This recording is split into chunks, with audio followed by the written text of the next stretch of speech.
KM న్యూస్కి స్వాగతం. ప్రకాశం జిల్లా రాచర్ల మండలంలోని అనుములపల్లి గ్రామంలో ఖరీఫ్ సీజన్లో సాగు చేసినటువంటి పత్తి మరియు కొర్ర పంటలను మండల వ్యవసాయాధికారి షేక్ అబ్దుల్ రఫీక్ సందర్శించారు. ఈ సందర్భంగా వ్యవసాయాధికారి షేక్ అబ్దుల్ రఫీక్ మాట్లాడుతూ, ప్రస్తుతం పత్తి పంటలో రసం పీల్చే పురుగులు సమగ్ర యాజమాన్య పద్ధతులు పాటించినట్లయితే అధిక దిగుబడులు సాధించవచ్చని తెలిపారు. పత్తి పంటను ప్రతి 2 నుండి 3 సంవత్సరాలకు ఒకసారి జొన్న మరియు సజ్జ లాంటి పంటలతో పంట మార్పిడి చేయాలని తెలిపారు. తెల్లదోమకు ఆశ్రయమిచ్చే తుత్తూరు బెండ కలుపు మొక్కలను పొలం గట్ల మీద లేకుండా సకాలంలో నిర్మించాలని తెలిపారు.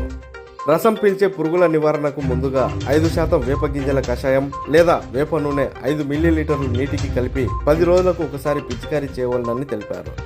అధిక మోతాదులో నత్రజని ఎరువులను వాడకూడదని, పంట విత్తిన 30-45 రోజులప్పుడు కాండంపై పూత మోనోక్రోటోఫాస్ మరియు నీరు 1:4 నిష్పత్తిలో మరియు 60 రోజులప్పుడు ఇమిడాక్లోరిఫిడ్ నీరు 1:20 నిష్పత్తి మొక్క లేత కాండానికి బ్రష్తో పూస్తే రసం పీల్చే పురుగులను అదుపులో ఉంచుతుందని తెలిపారు.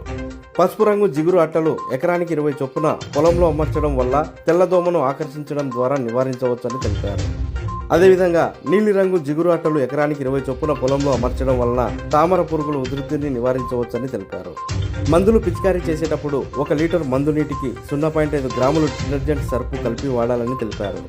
సింథటిక్ పైరిథ్రాయిడ్ మందులను పత్తి పంట చివరి దశలో మాత్రమే పిచికారీ చేసుకోవాలని, లేకపోతే రసం పీల్చే పురుగుల ఉధృతి పెరుగుతుందని వ్యవసాయాధికారి షేక్ అబ్దుల్ రఫీక్ తెలిపారు. అలాగే పత్తి పంటలో గులాబీ రంగు పురుగు యాజమాన్య పద్ధతులను గురించి రైతులకు వివరించడం జరిగింది. ఈ కార్యక్రమంలో వ్యవసాయ విస్తరణ అధికారి బి సంపత్ కుమార్, రైతు సేవా కేంద్ర సిబ్బంది యు వెంకటరమణ మరియు గ్రామంలోని రైతులు పాల్గొనడం జరిగింది.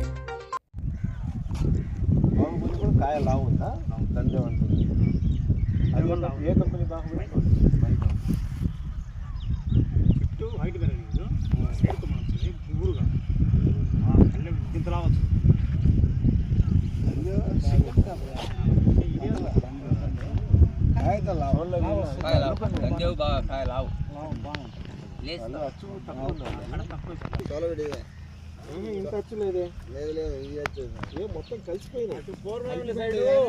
అక్కడ సైడ్ రెండు పక్కల లేదు సార్, రెండు పక్కన నాటుతాడు. అది వేరు.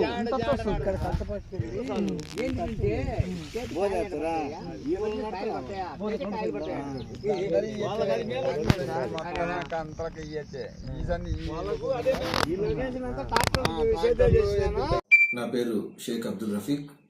ఈరోజు రాచర్ల మండలంలోని రాచర్ల మరియు అనంపల్లి గ్రామాలలో పంట పొలాలు సందర్శించడం జరిగింది. దీనిలో భాగంగా ముఖ్యంగా పత్తి పంటను సందర్శించడం జరిగింది. ఇందులో పత్తి పంట సాగు చేసేటప్పుడు ప్రతి 3 సంవత్సరాలకు ఒకసారి మనం ఖచ్చితంగా పంట మార్పిడి అనేది చేసుకోవాలి. దీని పత్తికి బదులు జొన్న మరియు సజ్జ ప్రతి 3 సంవత్సరాలకు వేసుకుంటే చాలా మంచిది. అలాగే ఈరోజు ఎక్కువగా రసం పూల్చే పురుగులని ఉధృతిని ఎక్కువగా ఉండడం పత్తిలో ఎక్కువగా రసం పీల్చే పురుగుల ఉధృతిని గమనించడం జరిగింది.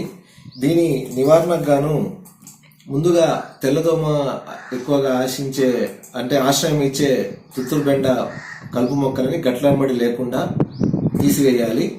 అలాగే మనకు రసం పీల్చే పురుగుని అరికట్టడానికి అంటే స్ప్రేయింగ్ ఖర్చులు తగ్గించుకోవడానికి ఒక చిన్న మార్గం ఉంది.